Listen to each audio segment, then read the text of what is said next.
उन्होंने कहा था बुलेट ट्रेन चलाएंगे। मैडम, हर गली हर मोहल्ले में एक एक दो दो बुलेट ट्रेन चल रही है। उन्होंने कहा था गंगा साफ हो जाएगी। गंगा तो छोड़ो, जमुना, सरस्वती, त्रिवेणी सब कुछ साफ कर दिया उन्होंने, लेकिन सिर्फ और सिर्फ विज्ञापनों में आपकी मीडिया ने उसे दिखाया है, वास्तविक में कुछ नहीं हुआ है। कि हम 1200 में सिलेंडर लें और हमारे योगी बाबा राजस्थान में जाएं बोले 450 रुपये का सिलेंडर देंगे, ये बेईमानी है कि नहीं है? मंदिर मस्जिद बने न बिगड़े, सोन चिड़ैया बनी रहे और देश के जनता भाड़ में जाए, अपन कुर्सी बची रहे, ये राजनीति है। मैडम, मैं एक हिंदू हूँ, सनातनी हिंदू, सनातनी ब्राह्मण हूँ। मैं खतरे में हूँ, मुझे भारतीय जनता पार्टी वाले बताएंगे या आपकी मीडिया बताएगी? मुझे खुद महसूस होगा ना कि मैं खतरे में हूँ। मैं खतरे में नहीं हूँ, और मुझे आजकल भारतीय जनता पार्टी और संघ और गोदी मीडिया बता रही है कि हिंदू खतरे में। साथ अनुराग ओझा इस वक्त मौजूद हैं। परिचय की मोहताज तो है नहीं बिल्कुल भी, लेकिन वो भी राजस्थान की सरजमी पर लोगों के बीच जाकर खुद ये देख कर आए हैं, समझ कर आए हैं कि राजस्थान की राजनीति इस वक्त क्या कुछ कह रही है, वहाँ की परंपरा क्या फिर से कायम रहने वाली है, या फिर एक नया इतिहास रचने के लिए, एक नया इतिहास बनाने के लिए वहाँ की जनता तैयार है। बातचीत करते हैं। वोटिंग हो चुकी है राजस्थान के अंदर, एक बहुत ही अच्छी परसेंटेज यानी कि 75% वोटिंग वहाँ पर हुई है। तो इसका फायदा सीधे तौर पर किसको होगा, किसको नहीं होगा, ये भी चर्चा कर लेते। और बड़ा सवाल यही रहेगा कि माहौल क्या है, क्या रिवाज बदलने वाला है, राज बदलने वाला है। तो मैं बातचीत कर लेती हूँ अनुराग ओझा। तकरीबन कई दिनों तक आपने राजस्थान की सरजमी पर दिन बिताए हैं, वहाँ के लोगों से मिले हैं आप, क्या देख पाए, वहाँ का क्या माहौल आपको लगा? मैडम, वहाँ पे पूर्ववर्ती सरकार फिर से अपना रिवाज दोहराने जा रही है। वहाँ पे कांग्रेस की सरकार 156 सीटों से ज़्यादा लाने जा रही है, क्योंकि कांग्रेस पार्टी ने वहाँ पे जितने काम किए हैं ना मैडम, आप लोग तो रिपोर्टिंग करते थे, हम तो एक एक व्यक्ति से मिले हैं, जानते हैं कि वहाँ के लोग बता, चिरंजीवी योजना चल रही है, 10,000 सालाना महिलाओं को। बताओ, एक चीज़ बताइए कि गोबर भी खरीदने का काम कर रही है सरकार। और नौकरियों के विषय में देख लो कि सरकार नौकरियां निरंतर दे भी रही है और आगे भी कह रही है कि 10 लाख रोजगार देंगे, जिसमें से 4 लाख सरकारी पक्की नौकरी होगी। अब मैडम बताइए, इतना सब करने के बाद में कौन विश्वासघात करेगा? लोग उन्हीं के साथ में हैं और उनको वोट देने के लिए तत्पर हुए हैं। कल वोटिंग भी हो रही थी, मैंने वहाँ पे भी देखा, वहाँ पे भारी भरकम जितने भी लोग निकल रहे थे ना, वोट किसको दिया भैया? पंचतत्व से पंचतत्व की बटन दबाई। हमने तो नहीं, वो लोग बता रहे थे मैडम। अब बताइए, कि बड़े परसेंटेज में वोट कांग्रेस पार्टी को पड़ा है। गहलोत साहब ने वहाँ पे काम किया है, और वहाँ पे जितने भी लोग हैं ना, शिक्षित लोग हैं मैडम। जो शिक्षा के बहुत करीब में होता है ना, वो समझता है कि मूलभूत आवश्यकताएं हमारी क्या हैं। उनके पास अंधभक्ति नहीं है। मुझे तो राजस्थान में एक भी अंधभक्त नहीं मिला। वहाँ उनसे ये नहीं मतलब है कि यहाँ पे कांग्रेस जीत रही है या बीजेपी जीत रही है। उनको ये लगता है कि हमारी ज़रूरतों को कौन पूरा करेगा, हमारे वास्तविक मुद्दों की बात कौन करेगा, हमारे हक और अधिकार के लिए कौन लड़ सकता है। अब जनता उसे वोट देना चाहती है मैडम। लेकिन राजस्थान का जो इतिहास रहा है, वो 5 साल से ज़्यादा सत्ता किसी के हाथ में नहीं देती। इतिहास तो केरल का भी था, हिमाचल का भी था, कई जगहों का ऐसा इतिहास था जो रिवाज बदल गया।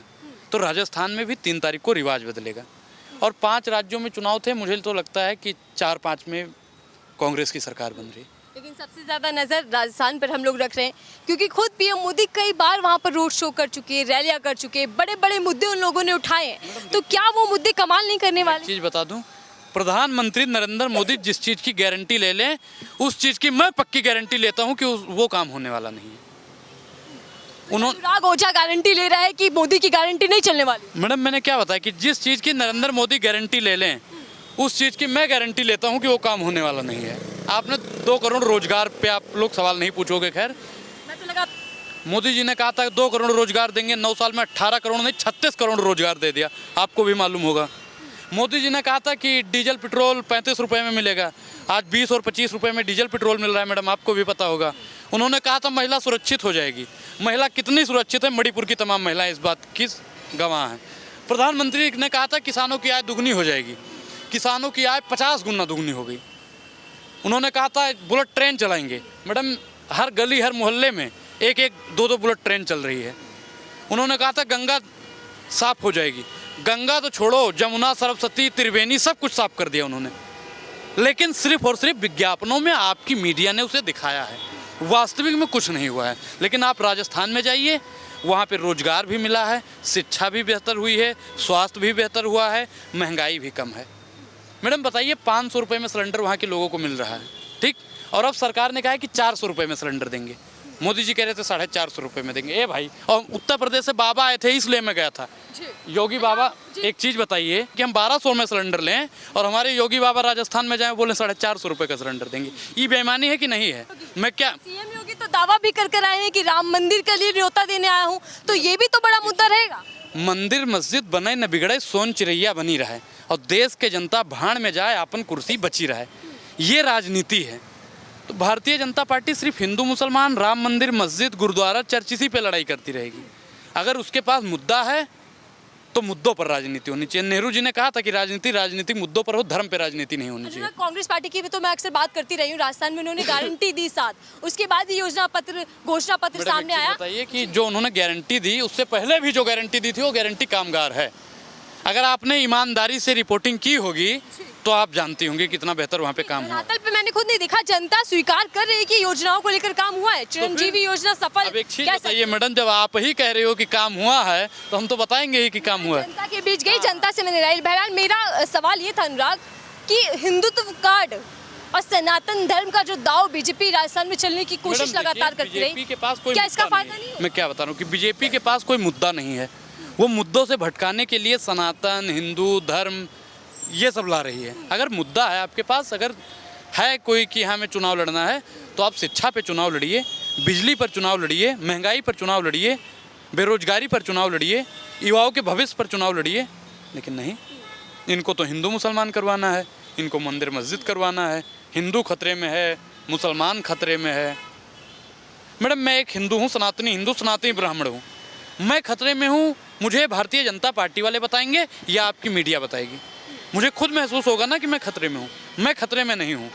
और मुझे आजकल भारतीय जनता पार्टी और संघ और गोदी मीडिया बता रही है कि हिंदू खतरे में है। नारा है कि हिंदू खतरे में है, सनातन की रक्षा के लिए बीजेपी जरूरी है, ये जो नारे हैं ये वास्तव में कितना काम कर पाएगा? एक चीज़ मैं बता रहा हूँ कि सनातन का जन्म कब हुआ ये तो हमको नहीं मालूम है, लेकिन बीजेपी अभी 50-60 साल पहले आई है, ठीक?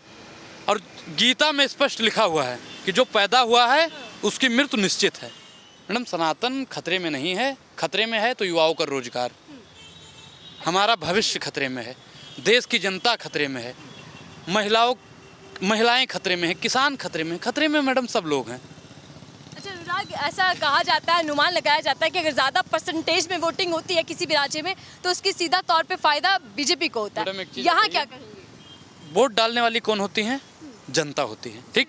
और जनता ने साफ जग जाहिर कर रखा है कि गहलोत साहब ने काम किया है। अब जिसने किया है काम, उसका होगा नाम। अब 3 तारीख को आपके सामने प्रमाण आ जाएगा। आखिरी सवाल ले रही हूँ आपसे, क्योंकि 5 राज्य के चुनाव को सेमीफाइनल के तौर पर देखा जा रहा है, खासकर राजस्थान को कहा जा रहा है कि 24 के लिए एक नई दिशा हो सकता है, तो क्या लग रहा है कि यहाँ का इफेक्ट 24 के लिए पड़ेगा? मैडम बिल्कुल, अगर 5 राज्य किसी एक व्यक्ति विशेष के हाथ में जाता है तो 24 में बहुत बड़ा बदलाव होने वाला है। चलिए, बहुत बहुत धन्यवाद। बहरहाल देखिए, परसेंटेज कह सके वोटिंग तो अच्छी हुई है और अनुराग ये दावा भी कर रहे हैं कि राजस्थान के अंदर रिवाज बदलने वाला है, इतिहास नया गढ़ने वाला है राजस्थान। लेकिन 3 दिसंबर को इस बात का फैसला होगा कि राजस्थान की जनता ने किसको चुना, किसके वादों और किसकी गारंटियों पर विश्वास किया। तो इंतजार करते हैं 3 दिसंबर का और देखते हैं कि फाइनल को लेकर क्या तैयारियों में जुट चुका है और क्या नया इतिहास रचने के लिए तमाम जनता तैयार हो चुकी है। फिलहाल के लिए दीजिए इजाज़त।